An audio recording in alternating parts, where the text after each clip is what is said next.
Greetings, my fellow freeloaders and sovereign thinkers. This is LL3's newest podcast. My name is Craig, and I am presiding in the beautiful swampy mangroves of South Florida. And today I'm going to be doing just a couple of topics. Just been focusing on a few other areas. So, hey, it's all good. I'd like to thank all my followers. Got 625. So, I dig it. And I didn't really expect it either, so I guess why. Like, for the past 3 weeks, I got like 620 followers compared to 5 when I originally had it 3 weeks ago. And I'm going to be doing, the first thing I'm going to be talking about is rarely being addressed. Everyone's focused on the whole Ukraine and most of Ukraine and Crimea and all that, which is understandable. This is from Boston.com. Actually, it was posted from Boston.com, but it was released from the Associated Press. It's entitled, Bin Laden Son-in-Law Convicted at New York City Terror Trial.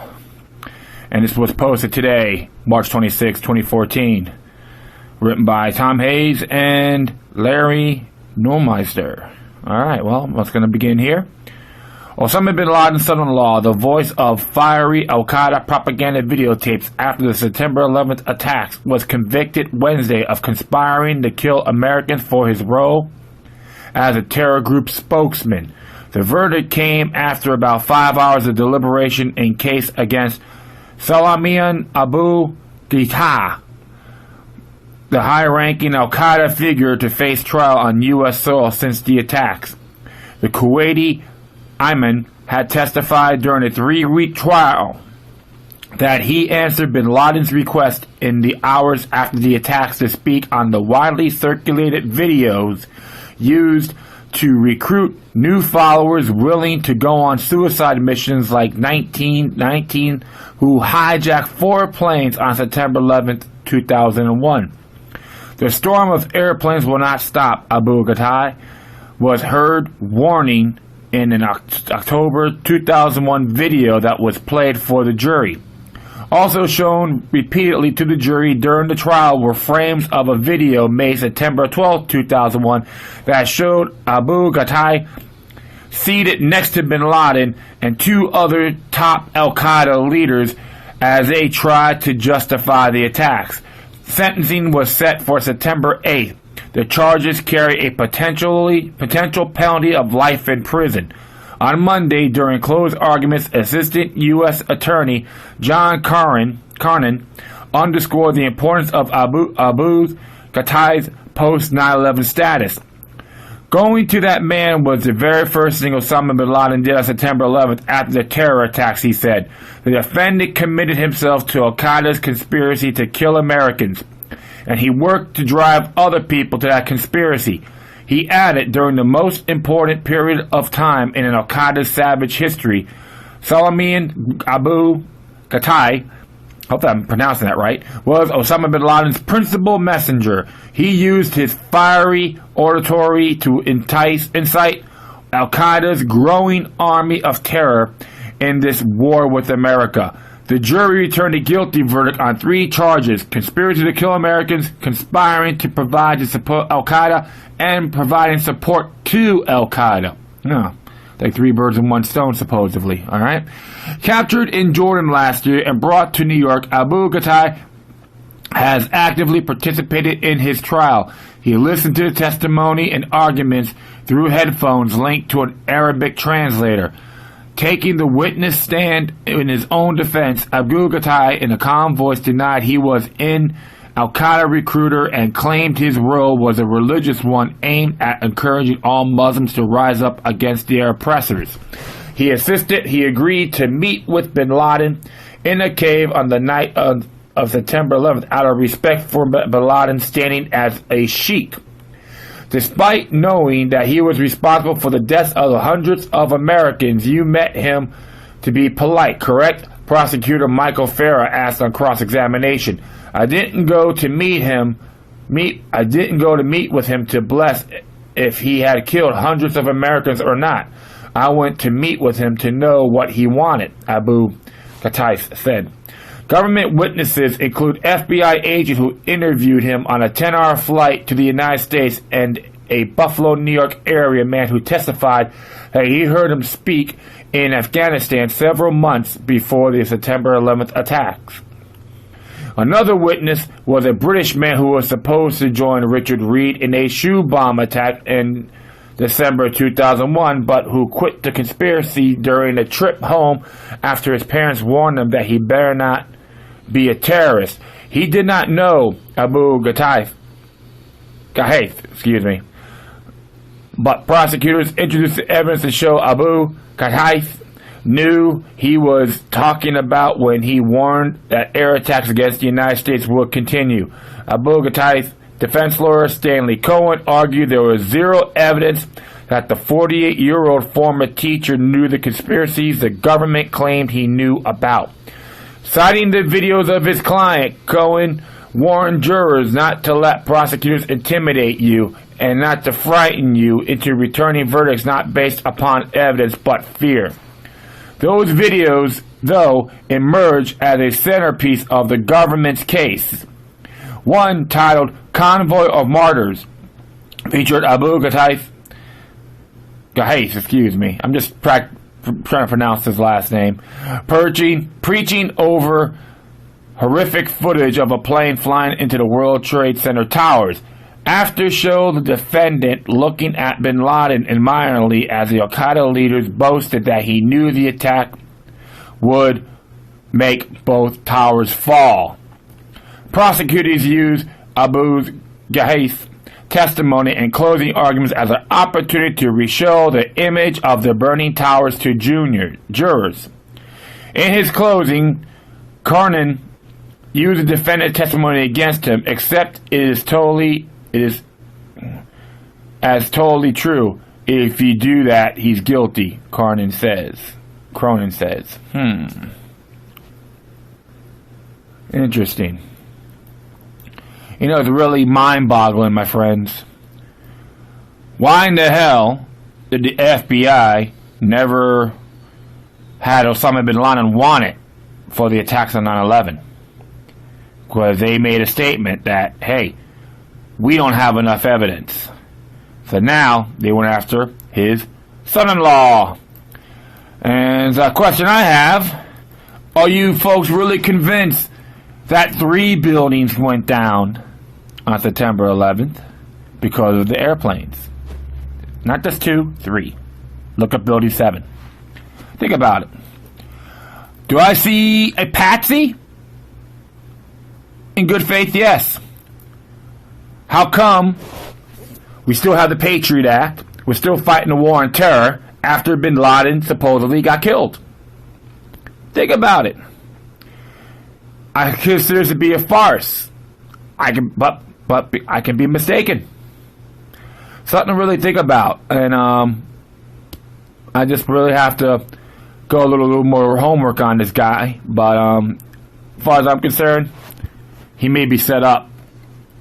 And what happened was he have jurors. They have to realize you're your own individual. You are more powerful than everyone in that courtroom, including the judge. All right. When you ever do a jury trial, study the law and the evidence. If you think the law is a sham, then you can say not guilty. One person can hang a jury. What I'm reading here, I do see fear. So that's one thing I look at. I will try to see. If you go to FBI, I would say go to FBI.gov and type in Osama bin Laden and see if they have that portrait up. You don't find them being responsible for the attacks on 9/11 from the FBI. So how the FBI is going to go after Mr. Abu Ghraib, okay? The son-in-law. Oh, he married one of his daughters. Oh my goodness. Something to think about, my friends. So, like I said, always reserve responsibility. If you got information, hey, send it to my comments. It'd be great. Okay, well, the next one I'm going to be hitting. This was done by Michael Snyder. Actually, this happened yesterday. but I find it, I think it's essential. This is from his website, the economiccollapseblog.com. It's entitled, What Happened When Teachers, Delivery People, and Fast Food Workers Don't Care Anymore. One of the biggest problems in America today is that a lot of people simply don't seem to care about what they are doing anymore. The level of sloth, laziness, and apathy that we are witnessing in this country is absolutely mind-numbing. Of course, this is not true of everyone. There are still many Americans that are extremely hardworking, but overall, it really appears that people are not taking as much pride in their work as they once did.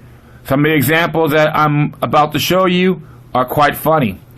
Others are more than just a little bit disturbing, but they all have a common theme. Americans from all walks of life are simply giving up. Whenever they are a teacher, delivery people, or fast food workers, the truth is there is a whole lot of people out there that seem to have mentally checked out.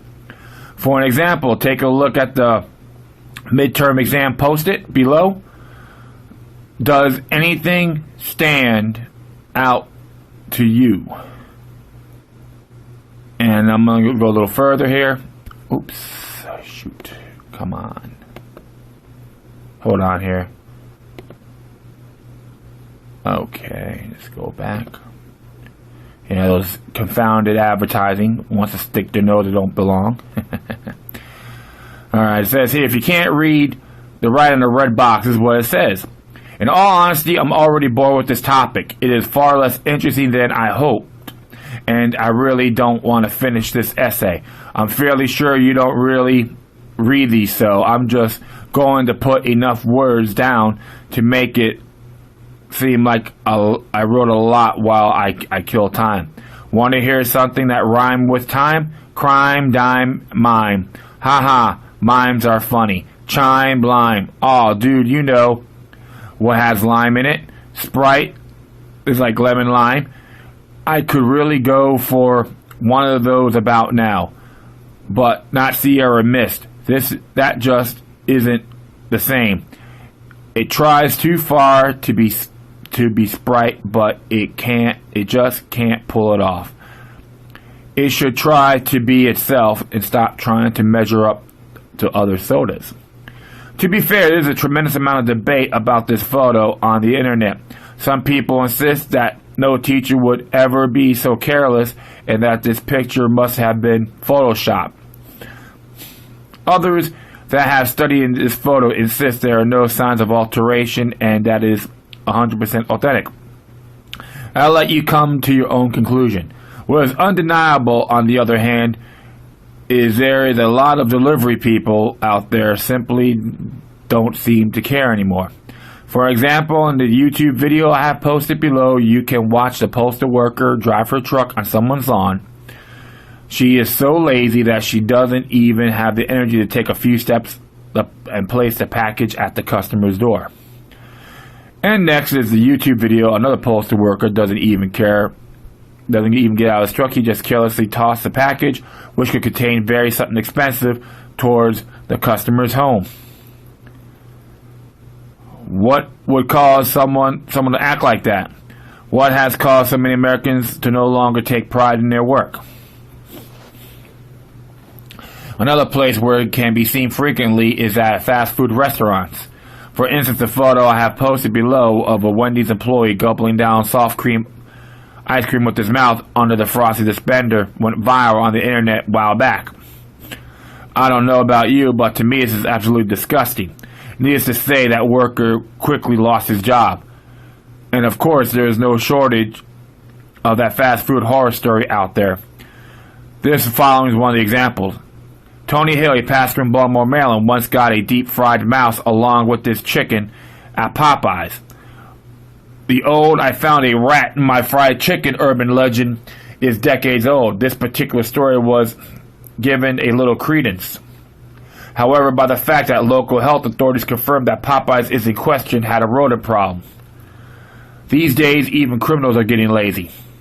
The following story is very tragic. Violent crime in America is on the rise, and the economy continues to get worse. Are people going to steal just about anything that is not bolted down. In the little town of Denton, Iowa, a couple of thugs recently shot and killed an elderly couple while they were attempting to steal some scrap metal. A Denton man told investigators that he and another man shot two people that set a fire to a trailer with the victims inside, according to court documents. Jaden Chaplin said he and Michael D. Schneck shot Marvin Hazeling, 80, and Alice Hasenga, 81, on Monday, according to a criminal complaint and affidavit filed in the Crawford County District Court. This is the kind of thing we are going to see a lot more frequently in the years ahead.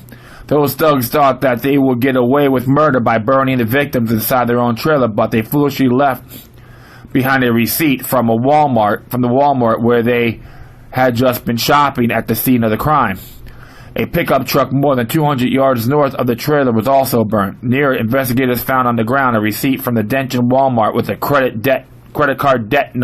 debit card number from a food stamp card. Authorities determined the card was assigned to Schneck. In this case, justice was served by the slothfulness of the American people, and I hope those murderers are giving the highest penalty above the law. But in general, slothfulness is a terrible thing, and it isn't just a few people that are being slothful. This is a national disease. I know how Jim Quinn, in his recent article, government-controlled public education system has flourished beyond all expectations of your owners. You've become a nation of techno-narcissists, math challenge, reality TV, distracted, welfare entitled, materialistic, gluttonous, indebtedness, consumers of Chinese slave labor produced crap. But even though there are so many of us aware of what is happening to us, we just can't seem to break out of it as a nation. It really does seem like most people are walking around in a fog these days. Maybe the fact that 70 million Americans are on mind-altering drugs has something to do with it. I don't know. But unless Americans start taking more pride in their work again and start living their lives with meaning and purpose, it is going to be very difficult to envision a positive future for this country. So if you have any stories similar to the ones in this article, share. Please feel free to add a conversation by posting the comment below. Yeah. In good faith, I have to agree a lot on here with Mr. Snyder. I see it a lot. I observe very thoroughly. And even going to the little restaurants and bars in the community, pay attention to what the people are talking about. A lot of it is useless material or input. I always scratch my head. And of course, going to the sports bar, everyone's praying and bowing down to their athletes like they're gods, role models. Just an example. And a lot of it too is centralization, in my opinion, as well. You got a lot of parents that all they want to do is make babies. They don't want to take care of them. I'm not saying all parents, but I say generally speaking, you got kids watching this garbage, screwing around. It's okay to explore, but you want to absorb all the knowledge and information. And you have a lot of folks too follow that hype of Barack Obama. Yes, we can, yes, we can. We'll bow down to our puppet messiah. That's just an example too. You know, so like I said, friends, you want to get the economy going? I would say start locally first. You still got a lot of great, hardworking people out there, don't get me wrong. And you got many that are inspired. Or you're going to have a handful of slugs. But they got to determine to help themselves when the crap hits the fan. I have my problems. I know a lot of my listeners have their issues too. That's okay. Nothing's going to be perfect. But try to make the best of it on your greatest capabilities. And that's really it.